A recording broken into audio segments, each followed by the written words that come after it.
कभी सोचा है कि सिर्फ 3 सेकंड की खामोशी किसी भी बातचीत में एक बढ़त दिला सकती है। आज हम ऐसी ही कुछ शक्तिशाली मनोवैज्ञानिक तरकीबों के बारे में बात करने वाले हैं जो बिना किसी जोर जबरदस्ती के प्रभाव डालने में मदद करती हैं। ये सवाल हम सबको कभी ना कभी परेशान करता है ना, कि क्यों कुछ लोग बड़े आराम से अपनी बात मनवा लेते हैं जबकि बाकियों को काफी मशक्कत करनी पड़ती है। एक तरफ तो वो लोग हैं जो मानो जादू की तरह अपनी बात समझा लेते हैं, और दूसरी तरफ हम में से ज्यादातर लोग हैं जो कोशिश तो पूरी करते हैं पर बात बनती नहीं। और ये जो गैप है ना, एफर्ट और रिजल्ट के बीच, ये वाकई काफी फ्रस्ट्रेटिंग हो सकता है। तो सवाल ये है कि इसका राज क्या है? कोई सीक्रेट स्किल है क्या? नहीं, असल में ये कोई जादू नहीं है, बल्कि ये सिंपल साइकोलॉजी है। ये समझना कि लोग असल में सोचते कैसे हैं, बिहेव कैसे करते हैं। तो चलिए आज हम ऐसी ही 7 पावरफुल साइकोलॉजिकल ट्रिक्स को समझते हैं जो हमारे कम्युनिकेशन को, कॉन्फिडेंस को और हमारे प्रभाव को एक नेक्स्ट लेवल पर ले जा सकती हैं। तो हमारी पहली ट्रिक है द पावर ऑफ साइलेंस, खामोशी की ताकत। जरा कल्पना कीजिए, आप किसी से कोई मुश्किल सवाल पूछते हैं, वो जवाब देते हैं और फिर आप कुछ नहीं कहते, बस खामोश हो जाते हैं। वो 2-3 सेकंड की चुप्पी है ना, वो उन्हें बेचैन कर देगी और उस खालीपन को भरने के लिए वो और ज्यादा बोलना शुरू कर देंगे। अक्सर वो बातें भी बता देंगे जो वो शायद बताना नहीं चाहते थे। दूसरी तकनीक है मिरर टेक्निक। इसमें करना ये होता है कि बहुत ही सटल तरीके से, ध्यान से सामने वाले के हाव भाव, उनकी बात करने के लहजे की नकल करनी है। ऐसा करने से एक अनकहा सा कनेक्शन बन जाता है। उन्हें अवचेतन में, सबकॉन्शियसली ये फील होता है कि आप उन्हें समझ रहे हैं और इससे भरोसा मजबूत होता है। तीसरी ट्रिक, ये सुनने में बहुत सिंपल है पर है बेहद असरदार, किसी का नाम इस्तेमाल करना। कहते हैं कि हर इंसान के लिए उसके नाम की आवाज दुनिया की सबसे मीठी आवाज होती है। तो जब आप बातचीत में किसी का नाम लेते हैं ना, तो एक इंस्टेंट कनेक्शन बनता है।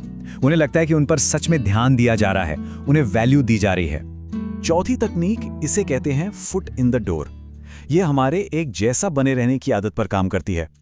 देखिए, इसकी शुरुआत होती है एक छोटी सी, बहुत ही आसान सी रिक्वेस्ट से। ऐसी रिक्वेस्ट जिसे कोई मना ही ना कर पाए। और जैसे ही वो हाँ कहते हैं, वो मेंटली आपके साथ आ जाते हैं। इसके बाद जब आप अपनी असली बड़ी रिक्वेस्ट रखते हैं, तो उनके फिर से हाँ कहने की चांसेस 90% से भी ज्यादा बढ़ जाते हैं। अब आती है हमारी 5वीं तरकीब।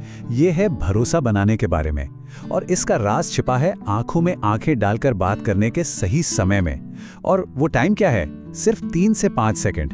हाँ, पर यहाँ एक बात का ध्यान रखना बहुत जरूरी है। 3 से 5 सेकंड का आई कांटेक्ट आत्मविश्वास दिखाता है, भरोसा बनाता है, लेकिन इससे ज्यादा देर तक किसी को घूरना, वो क्रीपी हो जाता है और सामने वाले को अनकंफर्टेबल कर सकता है। छठी ट्रिक बड़ी मजेदार है। इसे कहते हैं चॉइस इल्यूजन, यानी पसंद का भ्रम। इसमें आप सामने वाले को ऑप्शन तो देते हैं, लेकिन मजे की बात यह है कि हर ऑप्शन आपके ही मतलब का होता है। जैसे, क्या ये काम आज खत्म हो जाएगा या कल तक हो जाएगा? या ये बच्चों पर भी खूब काम करता है, होमवर्क अभी करोगे या खेलने के बाद?